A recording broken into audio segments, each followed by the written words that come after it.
ছাত্রদের নতুন রাজনৈতিক দল তৈরি প্রসঙ্গে আমি ওদের কিছু বলবো। আজকে শুধু শুরুর আলাপটা, ছাত্র যদি আগ্রহী হয় তাহলে এই আলাপ আমি কন্টিনিউ করব। একটার পর আর একটা ইস্যু ধরিয়া বাংলাদেশের রাজনীতি নিয়ে অনেকে আগ্রহী হইতেছেন, এটা আসার কথা। আমাকেও অনেক গ্রুপ থেকে ফোন করে সে আগ্রহের কথা বলেন। রাজনীতির নির্মাণ হইল একটা হাইলি কমপ্লেক্স আর ইন্টেলেকচুয়ালি চ্যালেঞ্জিং টাস্ক। দল শুধু আদর্শ লক্ষ্য উদ্দেশ্য দেওয়া হয় না, তার সাথে আরো অনেক কিছু লাগে। তার সাথে লাগে ইতিহাস বোধ, আমরা এটারে বলি হিস্ট্রিসিজম। এই ইতিহাসবোধই রাজনীতিকে সেই দেশের মাটিতে শিকড় গাইরা দেয়। বাংলাদেশে রাজনীতির নির্মাণ দুইটা বড় দল সাকসেসফুল এই হিস্ট্রিসিজমের উপরে করতে পারছে তাদের টাইমের হিসাবে, আওয়ামী লীগ আর বিএনপি। সেজন্য এই দুইটা দল বাংলাদেশে বড় দল। আমার আলাপের মধ্যে আমি যা বলবো দেখবেন সেইটাই দলগুলো কিছুটা হইলেও অনুসরণ করছে। জামাত দল করছে, কিন্তু বাংলাদেশের ইতিহাসে সে গ্রাউন্ডেড করতে হবে, শিকড় গাড়তে পারেনি। তাই আভ্যন্তরীণভাবে প্রচন্ড শক্তিশালী দল হইয়াও বিপুল পরিমাণে মেধাবী তরুণদের আকৃষ্ট করতে পারলেও সে রাষ্ট্র ক্ষমতায় যাইতে পারে নাই। একই ঘটনা ঘটছে সিপিবির ক্ষেত্রে। প্রফেসর ইউনূস রাজনীতিতে সফল হইতে পারে নাই এই একই কারণে। এই যে রাজনীতির জন্য ইতিহাস বোধের দরকার, সেটা আসলে কি? আমি যদি রাজনীতি করতাম তাহলে কোথায় যাইয়া আমার রাজনীতির শিকড়টা ইতিহাসে গাড়তাম, কেন দিতাম, কেন তারা গাড়তে দিতাম, সেই আলাপ। কেন এই গাড়তে দেওয়াটা জরুরি। আমার আলাপে সব রাজনৈতিক দলই উপকৃত হবেন, যারা রাজনীতি করতে চান, যারা করতেছেন সবাই। তবে সবচেয়ে বেশি উপকৃত হবে বাংলাদেশের সাধারণ জনগণ। আসেন আল্লাহর নামে শুরু করি। এই যে ইতিহাসবোধ বা হিস্ট্রিসিজম, এটা হইল একটা দৃষ্টিভঙ্গি যেখানে ইতিহাসের যে ঘটনাগুলো ঘটে গেছে সেটা কেবল পটভূমি না, বরং ভবিষ্যতের রাজনৈতিক এবং সামাজিক অর্থনৈতিক গতিপথ নির্ধারণের একটা মূল নিয়ামক। বুঝছেন? শুধু পটভূমি না, এটা একটা নিয়ামক। একটা রাজনৈতিক দলের জন্য হিস্ট্রিসিজম অত্যন্ত জরুরি, কারণ এটা দলের আদর্শ, পরিস্থিতি এবং ভবিষ্যৎ কৌশলকে ইতিহাসের যে ধারাবাহিকতা সেটার সাথে সংযুক্ত করে দেয়। কিভাবে?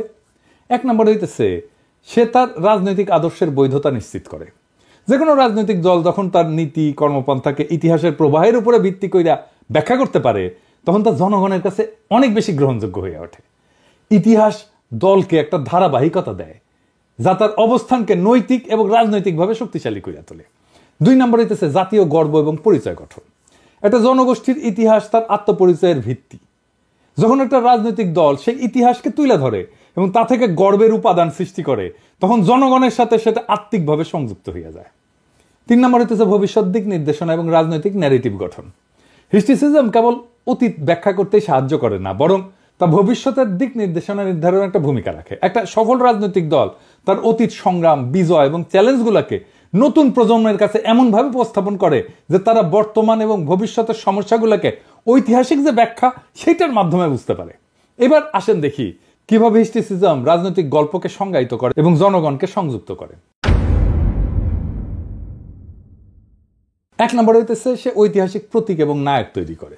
রাজনৈতিক দলগুলো সাধারণত ঐতিহাসিক নেতাদের চিত্র, প্রতীক এবং আন্দোলনকে সামনে আইনে নিজেদের পরিচয় তৈরি করে। যেমন ধরেন মহাত্মা গান্ধী ভারতীয় জাতীয় কংগ্রেসের, শরদ্দির বডিগার্ড আওয়ামী লীগের, নেলসন ম্যান্ডেলা এএনসির প্রতীক, তাই না?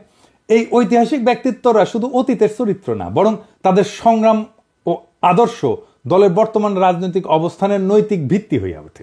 এই জন্যেই শরদ্দির বডিগার্ডের মূর্তি ভেঙ্গে দেওয়াটা জরুরি। সেই জন্যই ধানমন্ডি 32 নাম্বারটা ভেঙ্গে দেওয়াটা জরুরি, কারণ তার নৈতিক ভিত্তিটা যেটা সেটারই আমরা ভেঙে দিছি। দুই নাম্বার, ঐতিহাসিক দৃষ্টান্ত দিয়া বর্তমান সময়ের ব্যাখ্যা। একটা রাজনৈতিক দল যখন বর্তমান সংকট বা চ্যালেঞ্জগুলোর ব্যাখ্যা ঐতিহাসিক ঘটনা দিয়ে করতে পারে, তখন তা জনগণের কাছে গ্রহণযোগ্যতা বাড়ায়। যখন একটা রাজনৈতিক দল বৈদেশিক হস্তক্ষেপ নিয়ে কথা বলে, তখন তারা যদি ইতিহাস থেকে প্রমাণ করতে পারে যে অতীতেও এরকম হস্তক্ষেপের ঘটনা ঘটছিল এবং জনগণ তখন কিভাবে সেটা প্রতিরোধ করছিল, তাহলে বর্তমান আন্দোলন এবং প্রতিবাদগুলা আরো গ্রহণযোগ্য হয়ে ওঠে। তিন নাম্বার হইতেছে গণ আন্দোলন এবং বিপ্লবের ঐতিহাসিক ধারাবাহিকতা। বিপ্লব বা গণ আন্দোলনের মাধ্যমে ক্ষমতায় আসা দলগুলোর জন্য হিস্ট্রিসিজম আরো বেশি গুরুত্বপূর্ণ। সেই জন্য ছাত্রদের জন্য অনেক বেশি গুরুত্বপূর্ণ, কারণ তারা নিজেদের বৈধতা প্রমাণ করতে ইতিহাসকে হাতিয়ার হিসেবে ব্যবহার করে। একটা জনগোষ্ঠীর ইতিহাস শুধু অতীতের ঘটনা না, বরং তাদের আত্মপরিচয়, রাজনৈতিক ভবিষ্যৎ এবং জাতীয় গর্বের ভিত্তি। একটা সফল রাজনৈতিক দল যদি তার গল্প হিস্ট্রিসিজমের মাধ্যমে তৈরি করতে পারে, তাহলে তার জনসমর্থন নিয়ে আসে এবং দীর্ঘমেয়াদে টিকে থাকার জন্য শক্তিশালী ভিত্তি গড়ে তোলে। ইতিহাসকে ভুলে গেলে রাজনৈতিক দলগুলোর অস্তিত্ব বিপন্ন হতে পারে, কিন্তু ইতিহাসকে শক্তিশালী হাতিয়ার হিসেবে ব্যবহার করলে তারা জনগণের হৃদয়ে স্থান করে নিতে পারে। আমি আওয়ামী লীগের একটা হিস্ট্রিসিজমের ছোট্ট উদাহরণ দিই।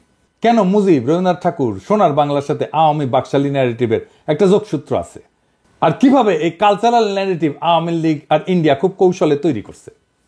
আলাপটা একটু পিছন থেকে শুরু করতে হচ্ছে।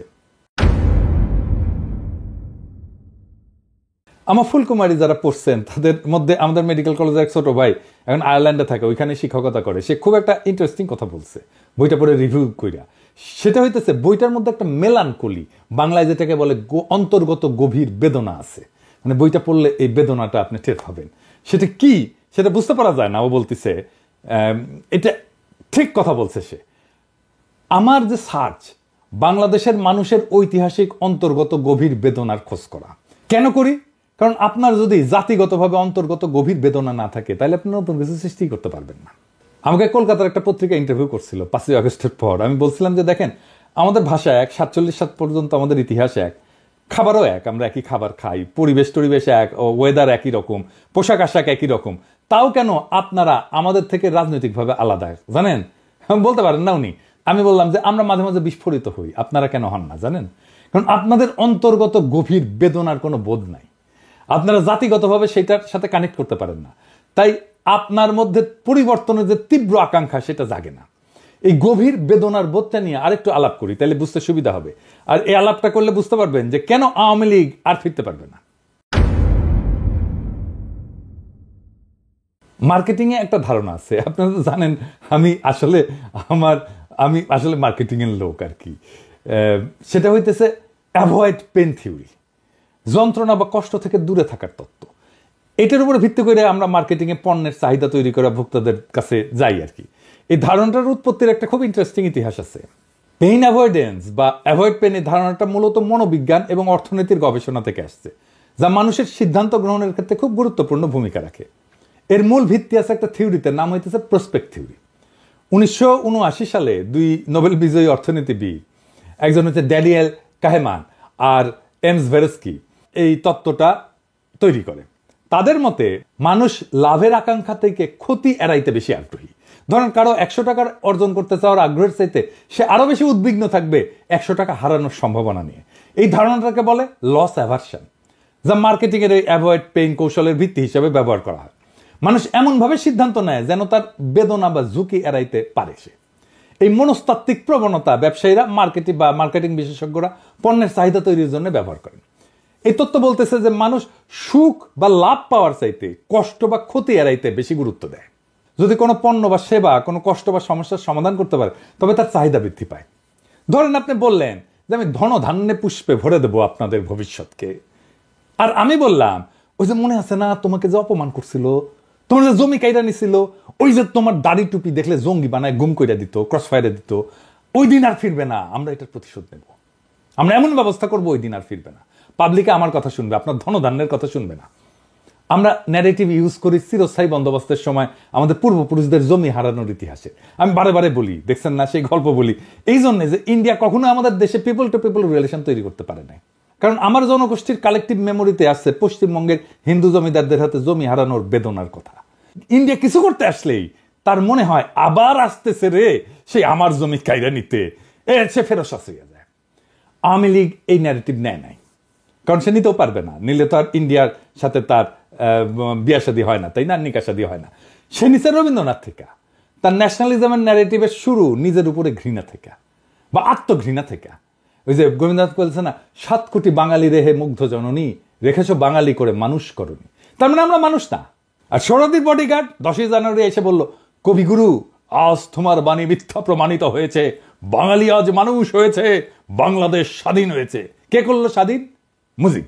আমার বাবা দেশ স্বাধীন করে দিয়ে গেছে। ওই যে এই অহংকারের পিছনে এইটাই যে আমার বাবা তোমাদের মানুষের মর্যাদা দিয়ে গেছে, সার্কেল পূরণ হইল, তাই না? তাই রবীন্দ্রনাথকে দরকার বাঙ্গু সেকুলারদের জন্য। সে ছাড়া সে জার্নি শুরুই হয় না, তার আত্মগ্লানির জার্নি শুরু হয় না। সে ছাড়া মুজিব ইতিহাসে তার ভ্যালু ক্লেম করতে পারে না। আবার দেখেন 1971-এর বেদনা কেন সেই ন্যারেটিভ তৈরি করতে পারেনি, কালেকটিভ ন্যারেটিভ, বেদনা ন্যারেটিভ তৈরি করতে পারেনি আওয়ামী লীগের জন্য? কারণ 1971-এর বেদনা ছিল বাংলাদেশের হিন্দু সম্প্রদায় আর আওয়ামী লীগ করার লোকদের জন্য। তাদেরকে দেশ ছাড়তে হয়েছিল, হিন্দুদের বাড়িঘর দখল হয়েছিল, পুড়ায় দেওয়া হয়েছিল।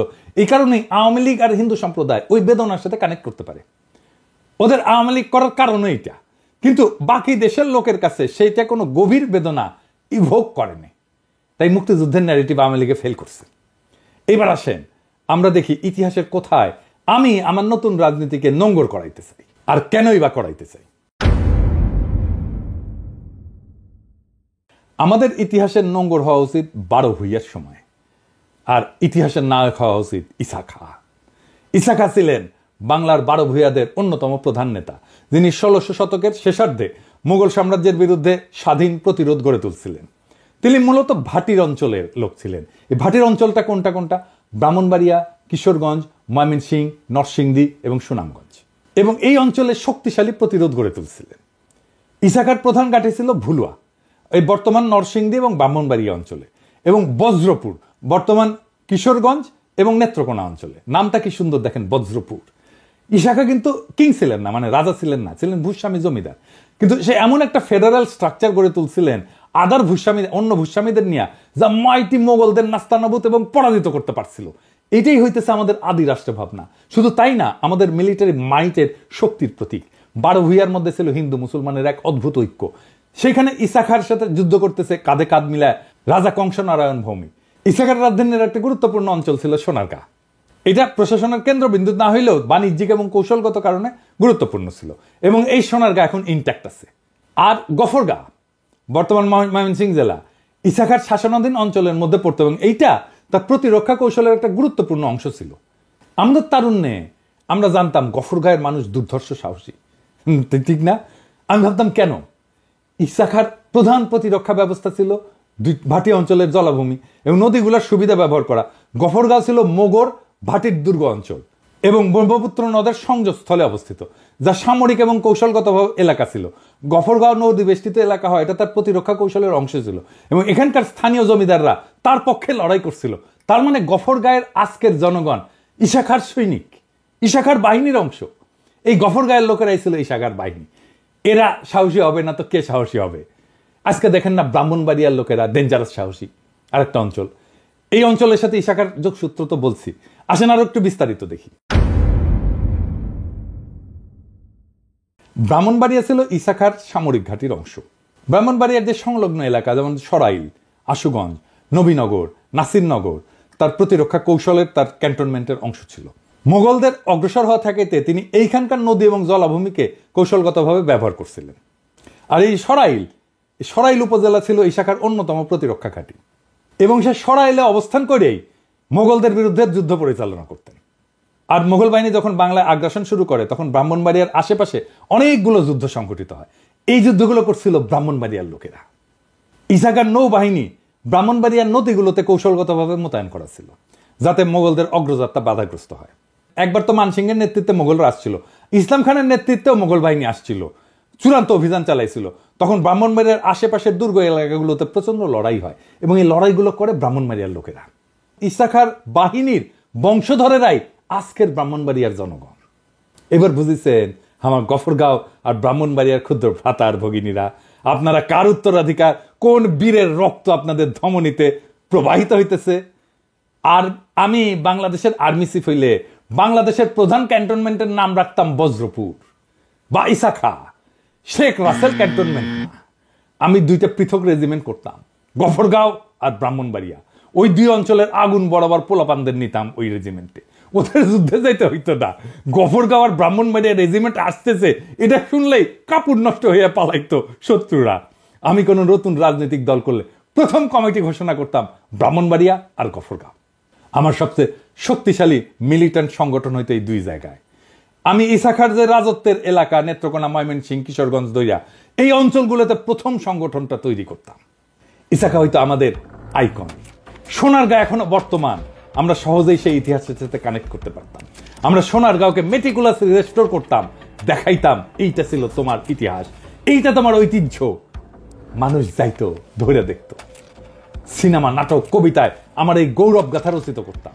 আমি এইভাবে আমাদের আজকের প্রজন্মকে ইতিহাসের সাথে যুক্ত করে দিতাম, ইতিহাসের সেই শক্তি নিয়ে তারা আগায় যেত। প্রিয় দেশবাসী, আজকের এই আলোচনা ইতিহাসের গভীর থেকে উঠে আসা এক নতুন রাজনৈতিক ভাবনার সূচনা। রাজনীতি শুধু একটা দল গঠন, একটা নীতির সংকলন না, এটা একটা জাতির আত্মপরিচয়ের ভিত্তি। আমাদের রাজনীতির মূল শিকড় ইতিহাসে গাইথা না ফেললে আমরা কেবল সাময়িক উচ্ছ্বাসে ভেসে যাব, কিন্তু স্থায়ী পরিবর্তন আনতে পারবো না। বাংলাদেশের ইতিহাসে 12 ভূঁইয়াদের প্রতিরোধ, ইশাখার বিদ্রোহ এবং ব্রাহ্মণবাড়িয়া গফরগাঁওয়ের সাহসী সংগ্রাম আমাদের শেখায় কিভাবে এক ঝাঁক প্রতিশ্রুতিবদ্ধ নেতা এবং যোদ্ধা সাম্রাজ্যবাদী শক্তিকে পরাজিত করতে পারে। আমাদের পূর্বপুরুষেরা কোনোদিন দাসত্ব মানেনি, তারা প্রত্যেকবার শত্রুর আগ্রাসনের সামনে বুক চিতায় দাঁড়াইছে। গফরগাঁও ব্রাহ্মণবাড়িয়াবাসী গর্ব করেন, মোগলদের হারাই দিচ্ছেন আপনারা। কি বিশাল বীরত্ব আপনাদের! আজকের বাংলাদেশ সেই একই লড়াই চলতেছে, সুবিচারের জন্য, স্বাধীনতার প্রকৃত অর্থ পুনরুদ্ধারের জন্য, রাষ্ট্রের আত্মমর্যাদা রক্ষার জন্য। নতুন রাজনীতি যদি সত্যি জনগণের শক্তি হয়ে উঠতে চায়, তবে তা শুধু স্লোগান বা দলীয় কাঠামো না, বরং ঐতিহাসিক উত্তরাধিকারের উপরে দাঁড়ায় থাকতে হবে। ইতিহাসকে ভুলে গেলে সেই রাজনৈতিক টেকসই হবে না, জনসমর্থনও ধরে রাখতে পারবে না। আমি জানি আমাদের সামনে চ্যালেঞ্জ অনেক, কিন্তু আমি এটাও জানি যদি আমাদের আত্মপরিচয় স্পষ্ট থাকে, যদি আমরা আমাদের অতীতের বীরত্ব থেকে শক্তি নিই, তাহলে আমরা ভবিষ্যতের জন্য একটা শক্তিশালী রাজনৈতিক কাঠামো গড়ে তুলতে পারবো। এই আলাপ এখানেই শেষ না, আমি আলোচনা চালায় যাব। যদি আপনারা আগ্রহ দেখান, যদি আপনারা বিশ্বাস করেন যে রাজনীতি শুধু ক্ষমতার খেলা না, বরং একটা জাতির ভাগ্য গঠনের হাতিয়ার। ইতিহাস আমাদের শিখাইছে কিভাবে লড়াই করতে হয়, কিভাবে টিকে থাকতে হয়, আর কিভাবে বিজয় নিশ্চিত করতে হয়। আর সেই ইতিহাসই হবে আমাদের পথ প্রদর্শক। বাংলাদেশের ভবিষ্যৎ গড়ার লড়াই শুরু হোক ইতিহাসের শক্তি নিয়ে। আমরা রাজনীতি করব নতুন ভাবে, কিন্তু শিকড় রেখে দেব আমাদের মাটির গভীরে। শুভ হোক নতুন যুগের সূচনা, শুভ হোক নতুন রাজনীতির সূচনা। ইনকিলাব জিন্দাবাদ।